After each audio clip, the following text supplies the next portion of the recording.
मेरे डिस्प्ले में एकदम मस्त कलर दिखते हैं। तो इसमें भी तो एमोलेड डिस्प्ले है।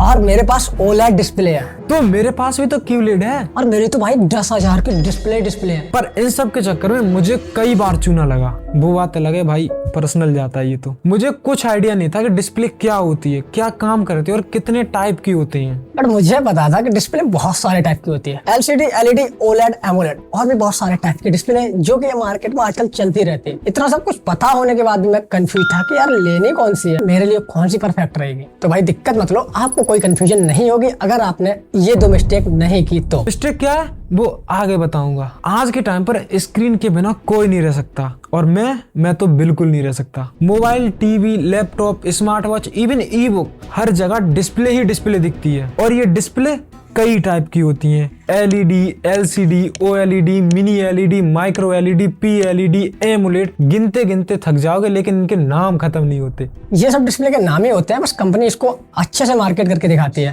तो टेंशन ना लो, मैं आपको एक एक करके सबके बारे में बताता हूँ। तब तक आप चैनल को सब्सक्राइब कर दो क्योंकि मेरा काम ही है टैग को सिंपल और आसान बनाना जो कि आपको समझने लायक हो। तो भाई इन सारे डिस्प्ले का काम सिंपल होता है कि लाइट्स और कलर को दिखाना। तो भाई ये काम कई तरीके से हो सकता है, सस्ते में भी और मोटा खर्चा करके भी। तो सबसे पहले आती है हमारी सबकी प्यारी मार्केट की चाहत LCD और LED डिस्प्ले। और ये जो डिस्प्ले होती है वो ज्यादातर डिवाइस में देखने को मिलती है। पुराने स्मार्टफोन, लैपटॉप, टीवी या पुराने जो भी उपकरण आते थे उसमें LCD डिस्प्ले ही देखने को मिलती थी। LCD का मतलब होता है लिक्विड क्रिस्टल डिस्प्ले। इस डिस्प्ले में खास तरह का लिक्विड क्रिस्टल, कुछ पोलराइजर, ये पोलराइजर क्या होता है आप गूगल कर लेना, और कलर फिल्टर के इस्तेमाल से बनाई जाती है। और इन सब के पीछे एक लाइट लगी होती है जिसे हम बैकलाइट बोलते हैं, जो कि CCFL की होती है। ये जो बैकलाइट होती है वो फिल्टर लेयर, वो रोशनी देती है। उसके बाद ये फिल्टर लेयर आपकी इमेज या वीडियो को दिखाती है। तो भाई ये तो LCD का हो गया। अब ये LED क्या है? तो भाई ये भी सेम LCD की तरह होती है बट इसमें मेन डिफरेंस बैकलाइट का होता है। हाँ भाई, बैकलाइट जो पीछे लगी होती है। हाँ, अब इसमें जो बैकलाइट यूज करी जाती है वो LED की होती है। मतलब जो पीछे बैकलाइट होती है उसमें छोटे छोटे LED बल्ब यूज किए जाते हैं। LED बल्ब की एक लाइन बनाई जाती है, पूरा पैनल बनाया जाता है जिसमें छोटे छोटे LED बल्ब लगे होते हैं। इसलिए मार्केट में ज्यादातर यही दो टाइप की डिस्प्ले देखने को मिलती है क्योंकि थोड़ी सस्ती भी होती है और क्वालिटी भी ठीक ठाक होती है और काम भी हो जाता है। ज्यादा कुछ लफड़ा नहीं होता है, ना ज्यादा कॉस्टली होती है, लॉन्ग टाइम यूज भी कर सकते हैं, ज्यादा जल्दी रिप्लेस कोई ऐसा कुछ इशू आता नहीं है। बट इसकी कुछ प्रॉब्लम्स भी हैं। व्यूइंग एंगल, मतलब जब तुम साइड से देखते हो तो आपको कुछ दिखाई नहीं देता है।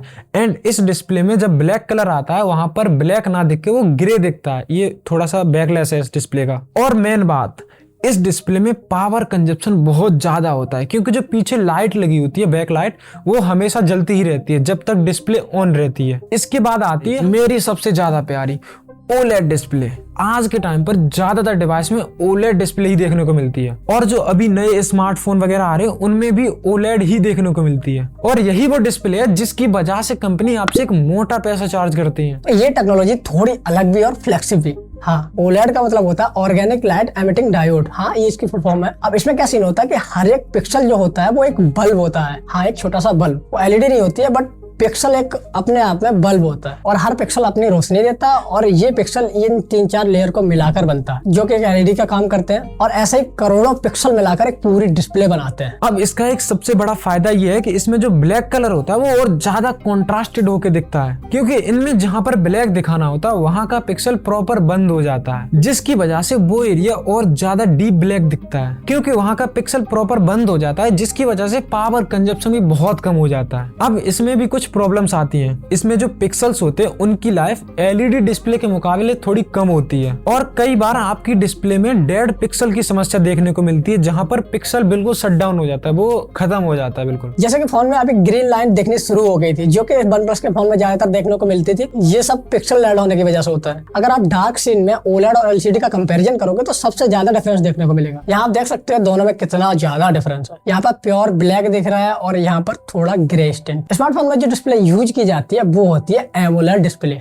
है जो कि इसका ही अपग्रेडेड वर्जन है जो कि खासकर स्मार्टफोन के लिए बनाया गया है। इसका मतलब होता है active matrix organic light emitting diode. इसमें एक्टिव मैट्रिक्स टेक्नोलॉजी जुड़ जाती है जिसकी वजह से डिस्प्ले की क्वालिटी और अच्छी हो जाती है एंड पावर कंजप्शन बहुत कम हो जाता है एंड डिस्प्ले का रिस्पॉन्स बहुत अच्छा हो जाता है। इसी के साथ एक चीज और बढ़ जाती है, वो है पैसा। हाँ, ये थोड़ी OLED से महंगी होती है क्योंकि इसमें एक्टिव मैट्रिक्स टेक्नोलॉजी और जुड़ जाती है जो कि OLED डिस्प्ले में नहीं होती है। तो अब अगली डिस्प्ले आती है OLED display. Oh sorry QLED display, क्योंकि OLED QLED इन दोनों के नाम सिमिलर हैं। QO इन दोनों के नाम तो सिमिलर हैं बट इन दोनों के बीच परफॉर्मेंस में बहुत बड़ा डिफरेंस आता है। QLED डिस्प्ले भी LED की तरह ही होती है। डिफरेंस सिर्फ इतना होता है कि जो LCD डिस्प्ले होती है उसके ऊपर एक और नई लेयर लगाई जाती है क्वांटम डॉट्स की। ये क्वांटम डॉट कलर्स को ज्यादा ब्राइट बनाने में यूज होते हैं, जिससे व्हाइट को और ज्यादा व्हाइट और ब्लैक को और ज्यादा ब्लैक दिखाया जा सके, जिसकी मदद से स्क्रीन सनलाइट में भी और ज्यादा अच्छे से दिख सके।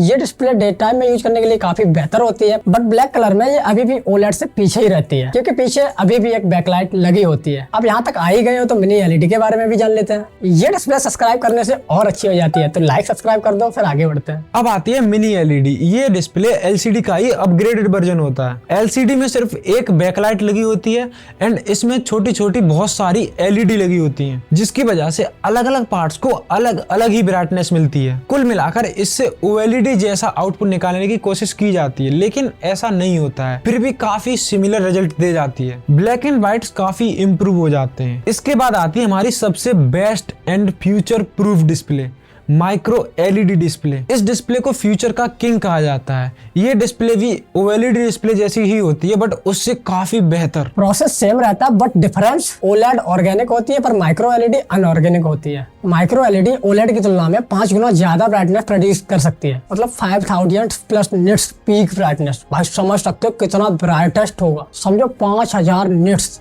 जो कि काफी ज्यादा ब्राइट होता है। ये काफी ज्यादा टिकाऊ होती है बाकी डिस्प्ले के अकॉर्डिंग, क्योंकि टेक्नोलॉजी नहीं है और ये टेक्नोलॉजी फ्यूचर में AMOLED को भी रिप्लेस करेगा, बट अभी ये आपको रेयर ही देखने को मिलेगा क्योंकि अभी ये बहुत ज्यादा महंगी और बहुत ही प्रीमियम फ्लैगशिप फोन जैसे बड़ी आउटडोर डिस्प्ले